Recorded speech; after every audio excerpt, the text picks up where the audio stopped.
Hello, listeners, and welcome to Youth Ventures Podcast, PDX Business Spotlight.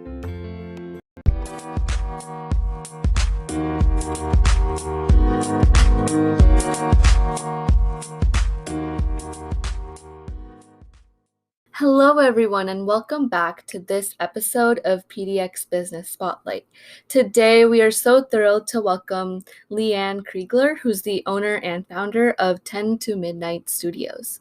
So, Leanne, can you please go ahead and give an overview of who you are, what your business is about, and how you got started? Well, thank you, Gary, for having me on the podcast.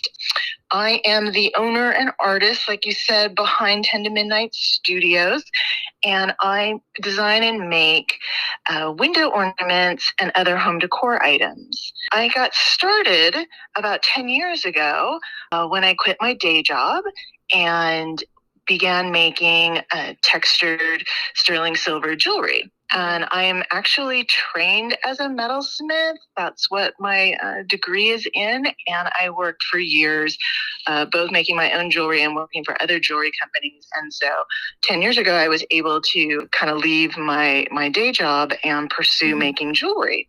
That's kind of how I started my own business. And then it's kind of just led to keep making and creating.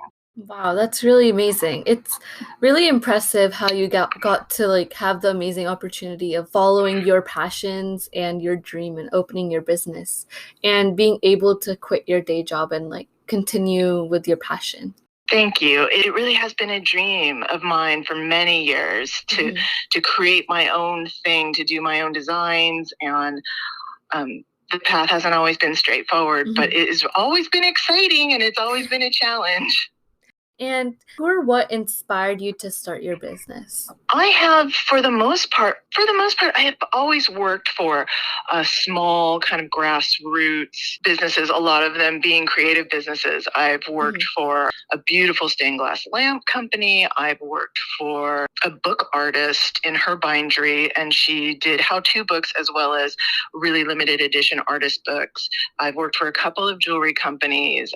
So I've worked for a lot of small creative businesses, and they have all in some way inspired me to keep pursuing my own dreams and my own passions and my own way of expressing my creativity. Wow, that is so amazing. And being a person of color, I've seen that other businesses that are BIPOC-owned have faced a lot of racism and negative impacts, but there's been so many businesses that have gotten so much support from the community. So how has being a BIPOC-owned business affected you personally? That is a really good question, and one I would love to give you a definitive answer on, but I don't really have a definitive answer or example to give you. Being a BIPOC-owned business obviously influences the way I interact with the world and the community and my customers, but I can't give you a clear example. I'm very fortunate in that I haven't had huge negative repercussions, but I also am not naive enough to think that that's never played into things. But I've received wonderful support from different communities, and that's always really heartening to have communities and of various cultures support you because they want to support BIPOC businesses. Well, I'm so glad that you were able to receive all the positive support from the community. And Leanne, when the pandemic happened, a lot of businesses got shut down and had to close their doors, but there were so many opportunities that opened up for various businesses as well. So how has the pandemic affected your business? Has it had upsides or downsides? So that is a whole other story in and of itself. So as I said before, I was making jewelry for the last 8 to 10 years, making and selling it as my own business. And then the pandemic happened and stores were shut down. And I know of a lot of businesses that had to close down as well. So in the midst of all of this, for me personally, what came out of it was this brand new product line that I am now currently focused on and making and selling. And that was these sun catchers, which are meant to go in your window and kind of brighten up your home. And that's what the pandemic brought about for me, was kind of this whole other avenue of creativity where we were all quarantined inside, and I wanted something bright for my space to kind of brighten up everybody's mood. And I started creating these, and it's kind of led to this whole other avenue of creativity. It sparked a whole new, basically a whole new side of my design and what I wanted to create. And I've personally really benefited from that situation because I'm really loving the new line I've created. So it was an interesting thing to take out of the pandemic, but yeah, that's what I'm going to be doing going forward now. Wow, that is so amazing. And Leanne, I was actually able to come visit you at the My People's Market, and I saw those sun catchers in person, and they truly are really beautiful. So to all the listeners listening, definitely go buy a sun catcher, and it will definitely brighten up your mood whenever you're sad. Oh, thank you. And Leanne, I was just a little curious. I know you have a lot of different product lines on your website, but can you talk a little bit more about the process for creating each piece? Oh, the process starts. Everything is a little bit of a narrative now, whether it's just a design concept I use for the sun catchers, especially. I use a lot of just geometric patterns, and sacred geometry is a big inspiration, but then also objects, or I was very inspired to try and bring the outside in. So there's a lot of floral pattern. The designs just are kind of organic, or kind of evolve in the way of like, oh, what would I like in my space? Or what would, some of these have come out of like, oh, I want to make something for my friends. So the designs have come from that. It's really been, for me as an introvert, more so like my designs kind of stem from wanting a connection with somebody else. So whether it is I'm making something that my friend will appreciate, or that I know, someone will look at and treasure and think of a fond memory, that's where a lot of the designing and creating for me comes from. Wow, that is so cool. And Leanne, what's your favorite piece that you sell? Oh. Yeah, that might be a bit of a difficult question. Oh, that's a good question. And one I didn't really think about. The Suncatcher line as a whole is so new, so I'm really thrilled with those. But lately, and I don't even think you saw it at My People's Market, I've been making a newer window ornament, and it's kind of my take, or a different take on traditional stained glass, and it's a quilt pattern, and it's brand new. We just started making them a few weeks ago, so that would be my newest favorite piece. That, and I just finished a butterfly design, and I'm really, really excited about it. So that will be on the website soon, hopefully by next week. Thanks for the sneak peek. I'm so excited to look more into those creative pieces. And Leanne, do you have any advice for young entrepreneurs, especially young entrepreneurs of color? And what are some experiences you could talk about that might motivate or inspire them? Some of the advice that I would give young entrepreneurs, especially those of color, is, really once you find that thing you're really passionate about, and you know that this is what you've got to do one way or the other. I think a really important thing to do is do your research on how you can make it a viable business, how you can basically monetize it to benefit yourself and your community. And then do your research. There's more and more organizations out there that are there to assist small businesses, especially BIPOC businesses.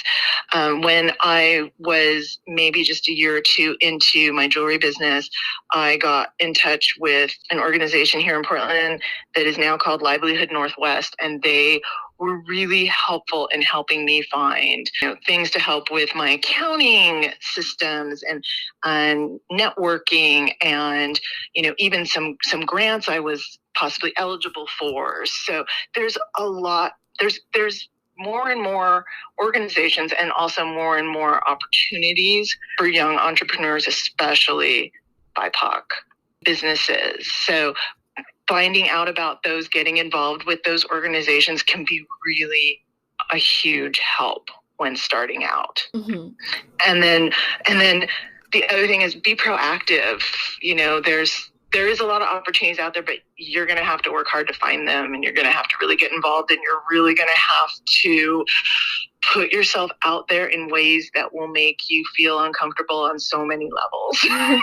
Definitely. And I know networking, accounting, grants, those are all very important parts of a business and something to definitely look for. So thank you for giving more tips on that to the young entrepreneurs out there.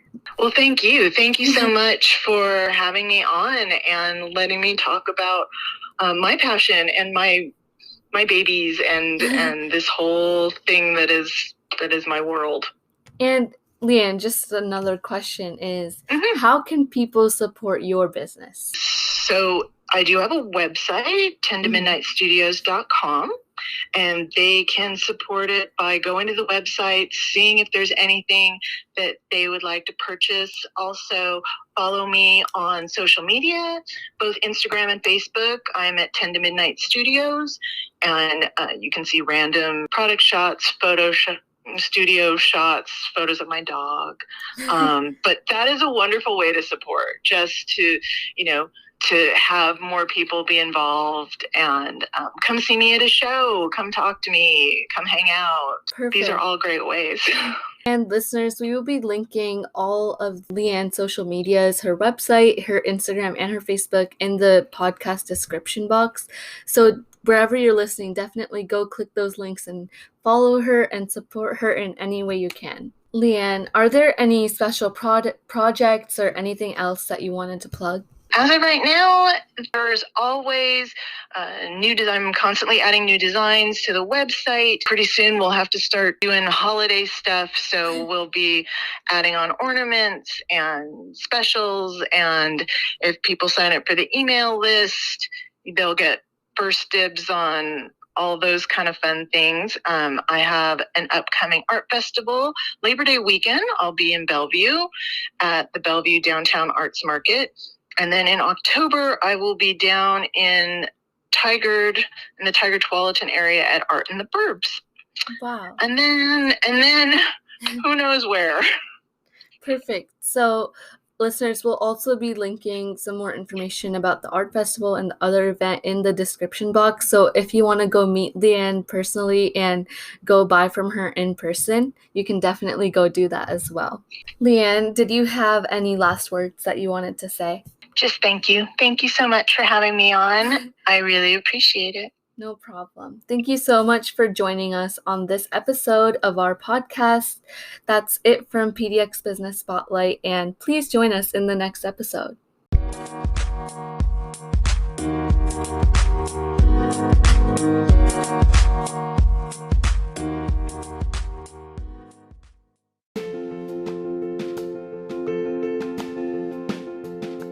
Thank you for listening to PDX Business Spotlight by Youth Venture, and we hope to see you in the next episode.